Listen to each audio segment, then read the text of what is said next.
ঠিক থানা থেকে ঢিলছড়া দূরত্বে 500 থেকে 700 মিটার হবে। হঠাৎ করে আমার গাড়ি লক্ষ্য করে একটা বোমা এবং গুলি ছড়া হয়।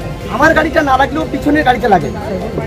আমরা সঙ্গে সঙ্গে সিটের পাশে নিজের আশ্রয় নিই এবং পুলিশকে ফোন করি। পুলিশ সঙ্গে সঙ্গে চলে আসে, পুলিশ আসে, সেখান থেকে আসে এবং সেখানে খুঁজে দেখা যায় আরও 3খানা লাইভ বোমা সেখান থেকে উদ্ধার করে। এটা সম্পূর্ণ আইএসএফ আশ্রিত সমাজ বিরোধীরা পরিকল্পনা করে গতকালকে আমাদেরকে খুন করার জন্য এই চক্রান্ত করেছে। আমরা এতবার মার খেয়েছি, এতবার জেল কেটেছি, একটা প্রমাণ দিতে পারবে যে আমাদের ছেলে মেরেছে? ওখানে একটা প্রমাণ দিই। ভিডিও তো বলছে নাকি করেছে, দেখাক যে এই ছেলেটা আইএসএফ এর এটা নেতৃত্ব মেরেছে। জনরোষের শিকার হয়ে যাবো বুঝতে পেরেছে, সেই জন বেরিয়ে আসছিল।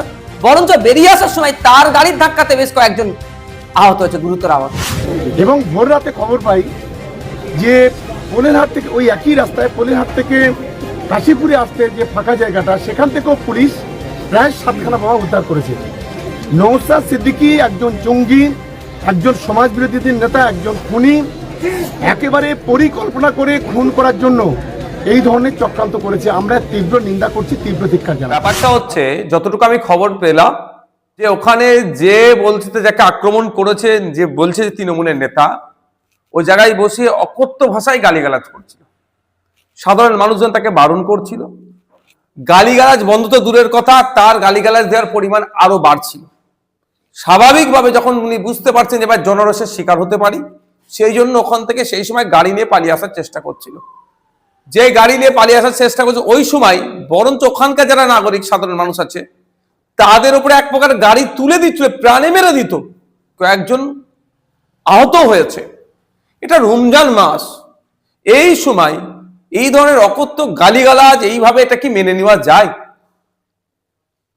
আর দুর্বল চিত্রনাট্য পরবর্তীতে কি দেখাচ্ছে যে গাড়ির নাকি কাঁচ ভাঙা হ্যানত্যান, এগুলো মেনে নেওয়া যায় না।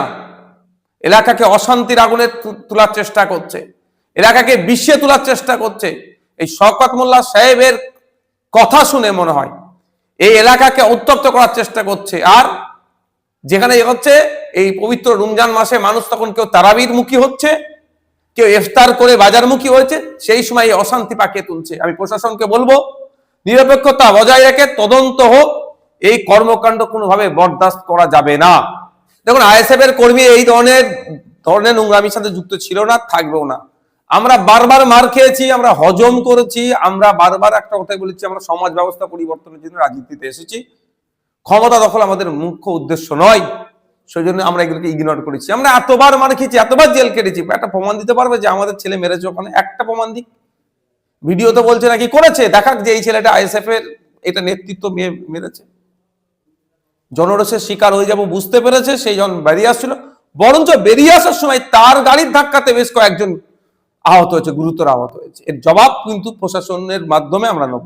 দেখুন, একটা কথা বলি, শওকত মোল্লা সাহেব এখন সাপে কামড়ে ওজায় ঝাড়ছে না, এই প্রশ্ন অনেকটা আছে। রাজ্জাক খাঁর খবর আমরা ভুলে যাচ্ছি না, রাজ্জাক খাঁকে খুন করার পরে শওকত সাহেবের কাছে এসে দাঁড়িয়ে, সব থেকে কাছে যারা দাঁড়িয়েছিল তাদের মধ্যে কয়েকজন গ্রেফতার হয়েছিল। আর তদন্ত যদি সঠিকভাবে এগোয়, অনেক কাছাকাছি মানুষ গ্রেফতার হবে। আইএসএফ এর পায়ের নিচে মাটি শুধু ভাঙন নয়, সারা রাজ্য শক্ত হচ্ছে। তৃণমূলের এই সমাজ বিরোধীদের নিয়ে যারা রাজনীতি করছে, তাদের পায়ের নিচে মাটি নাই। ক্যানিং পূর্ব, ক্যানিং পশ্চিম, গোসাবা, বাসন্তী, হাড়ুয়া, মিনাকা, রাজারহাট, নিউ টাউন, অত্র এলাকা থেকে লোক নিয়ে এসেও ঘটপুকুর চত্বর এলাকায় যে মিছিল করেছিল ভরাতে পারেনি। কাদের পায়ের নিচে মাটি নেই সেটা বাংলার মানুষ জানে।